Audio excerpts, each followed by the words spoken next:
Well, guess what time it is, man? It's 10 p.m. I couldn't sleep, okay? I woke up from my nightmare. We're signing Choupo-Moting, and I realized it was just a nightmare. It's just a dream. Well, hello, everyone. Welcome to BayernNow, the ultimate Bayern Munich fan channel. I'm so excited to have Marc Roca in my club because Elon Musk rocket is definitely going to bring the Spanish elegance back to Bayern Munich that we lost with Thiago.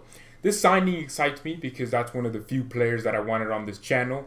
Everyone knows that. From the beginning, the two people that were watching me every single day, me on my mom's phone watching me, you all knew I wanted Roca, Mom. You knew I was asking you for Roca on my birthday. Why didn't you get me Roca? My birthday was January 10th. I didn't get Roca then. I want Roca now. Okay, and we got him. I'm happy with that. This is a player that I really wanted, of course, because he actually adds a different element to our midfield. Now, let me put it into context. At the time I wanted Roca, I thought we were going to play a 4-3-3. Thomas Muller was pretty much on his way out because we're linked to him in January last year, I believe. So, or was it the summer in 2018? I don't know. We were linked to him a lot. We really wanted him, and it didn't materialize because we didn't want to pay his 40 million release clause. Well, it was 15 million now, so that's a huge deal. So that's the moment where I was like, oh, I want a Roca. I want someone that can screen the back four. And I watched him in the under-21s Euros with Spain. And I was like, this guy's a real deal. We could get him or Fabian Ruiz. You know, I was obsessed with Fabian Ruiz playing for Napoli. I wanted to watch the Spain's Euros, and I did. I think they played Germany and France. Marc Roca was superb. He was amazing. I think he scored a goal, I believe, and got one assist. It was good. And that's when, for me, I was like, yeah, I want him at Bayern. I gave him the number 32 because I guess Kimmich went to the 6. So, yeah, you might as well. Kimmich is a legend, right? You might as well give Roca a legendary number because he deserves it. And him coming here actually excites me because, first of all, we're not going to be playing a 4-3-3 anytime soon. So, he is going to be in a double pivot. He can play there. And I think he can be one of the best midfielders in the world. I think that's an extravagant statement, and I might be saying it out of the lack of sleep thereof, but I actually feel it. I feel he could control a midfield by himself. He could just dictate a game. This guy opened up Real Madrid. He pocketed Lionel Messi. Him and Goretzka have that in common. This is more of a Kimmich backup than a Goretzka backup. I think Tolisso would be considered the Goretzka backup, wouldn't he? But, you know, Roca brings something else. I think even if you play him with Kimmich, he might even free up Kimmich. And Kimmich can go score his goals and get his 10 billion assist. We know that Kimmich loves to attack. We all know that. Roca can definitely add that to our team. He can control the midfield by himself. I think he can do what Thiago did, but just in a slightly different way. I think he plays closer to Xabi Alonso than Thiago or Andrea Pirlo. I'm serious. This guy can spray a pass. He loves to switch the side of the play. He loves to just switch to the other side, especially when there's a free winger. And we used to do that with Xabi all the time. It'd be that switch to Ribery or Robin or in behind Lewandowski. Xabi Alonso loved that pass, and Roca's gonna love that same pass. So much so, I think he had one of the best passing stats in La Liga. He was very close to Toni Kroos, who was number 1. And for me, I think he's more complete than Kroos. He has more defensive impetus about him.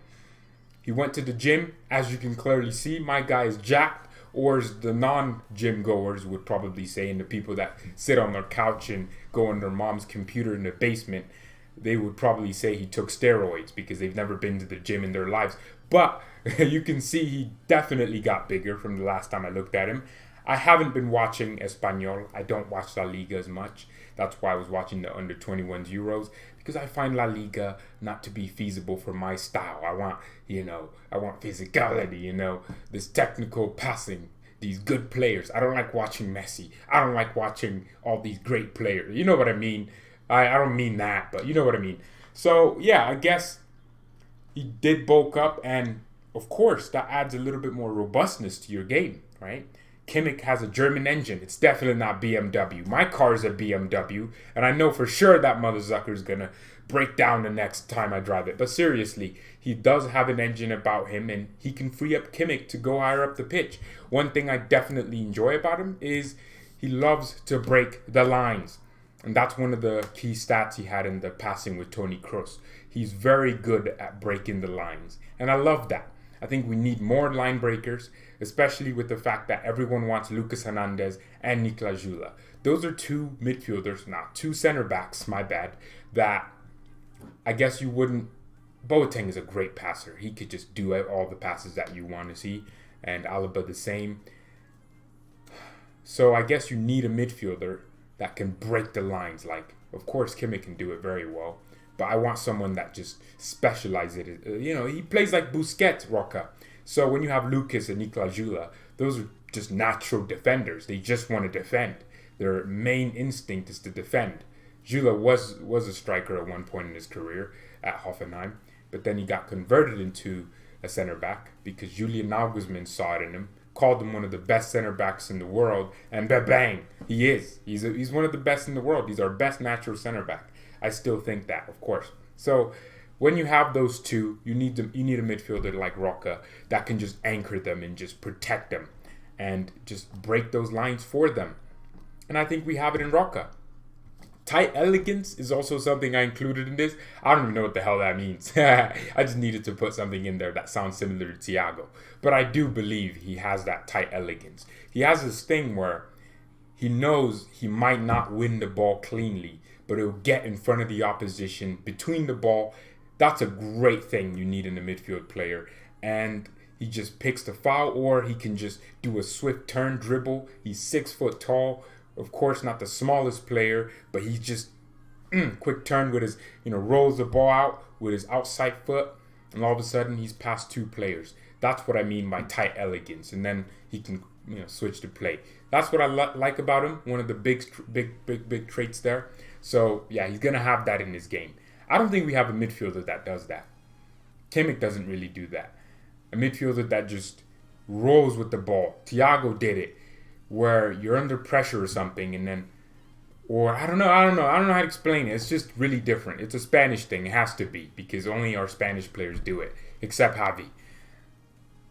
Or Xabi Alonso did a similar thing too. I don't know. He's so close to Xabi Alonso. He did say he liked Xabi Alonso's style of play, so I'm sure he was looking at Xabi when he decided to become the next Xabi Alonso. I think he could really be one of the best midfielders in the world. I think he has that about him. He has a lot of energy. I love that about my midfield players like Goretzka and Kimmich. Energy, man. Your midfield players set the tonality of the rest of the game to the rest of their teammates as well. More specifically, the attack and also the fullbacks. When your midfield drops in, that's a direct indication for your fullbacks to push up. When your midfielder pushes higher, it's a direct indication for your forwards to do stuff, right? Your midfield sets the tone. They set how the game is played at what pace as well. And this guy could slow things down. He could speed things up. With Espanyol, he was pretty much their best player. And I can't wait for him. I think he's going to be exceptional. Can play in that. Of course, I think he might want to play as a lone D. That's the thing with playing. Yeah, because you never know. Are we going to loan out Cousins then? I mean, someone was asking, George, what about Adrian Fine? Well, Rock is better than Adrian Fine. He is. This guy's dominating Lionel Messi in the midfield, and he's splitting Real Madrid defenses apart. I don't think I'm looking at Adrian Fine, who played for Hamburg in Bundesliga 2, as, Rock is definitely better. So, yeah, I think he's probably more likely to be a backup to Kimmich than a backup to Goretzka. I think it's going to be Kimmich, Goretzka. Roca is going to be the next option to come in. I don't know. I can't wait for that midfield. I think it's going to be a world-class midfield, no matter who plays in it. I think Roca is really close to that level, though. I think with experience and just performing in a team that has good players, I was looking at some of his passes. This guy had so many chances created for his teammates, but they just never take the chances, man. Just never take the chances, like Dortmund pretty much. Just never take their chances. So I believe he's going to do that for us. Oh my goodness, I didn't even do a video sponsor. Sponsored by Wilfredo. Thank you so much for being one of the main super chatters on the channel. I appreciate you so much. And being a member as well. Members are so important for the channel because, they're important. Well, they're not more important than any of you guys, but they just obviously help the channel and all these other things. So yeah, Roca, welcome to Bayern. Couldn't shut my mouth. I like talking about Bayern a lot. You know what? Let me be honest. Let me be completely honest. When I saw we're signing Roca, of course, the excitement comes in. I'm like, oh, yes. But then in the back of my head, I'm like, okay, does he play like Thiago? And then I'm trying to convince myself that he does play like Thiago. Well, he doesn't. He doesn't play like Thiago. And then I'm trying to convince myself that, yeah, he does play like Thiago. And then I come to the realization, okay, he doesn't play like Thiago. He has his own thing. And I'm excited even more because I'm like, okay, yes, we finally get a Xabi Alonso. Okay, cool. And then the second thoughts come to my head, especially after today. Who's next, you know? And then, well, at the time, I was like, oh, yes, if Bayern is signing Marc Roca, that means we're signing some big players. But Depay, welcome to Bayern. And then I wake up and we're signing I forgot his name. I forgot their names. Is it Sa and Chupomo? I don't even know how many names that brother has, man. He has too many damn names. And then we're signing someone else. I forgot his name too. Who are we signing? It's Roca. Who's the other guy? Forgot. See, look.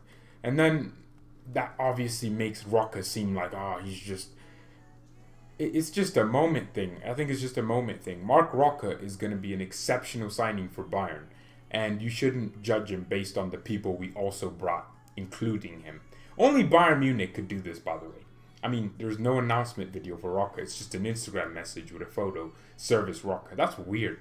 That's so weird. Only Bayern could do that. But thank you everyone so much for watching. I think it's been a great day. We won. That's crazy that Lewandowski scored 4 goals. I can't believe it, but we won. Thank you so much. Mia san mia and peace.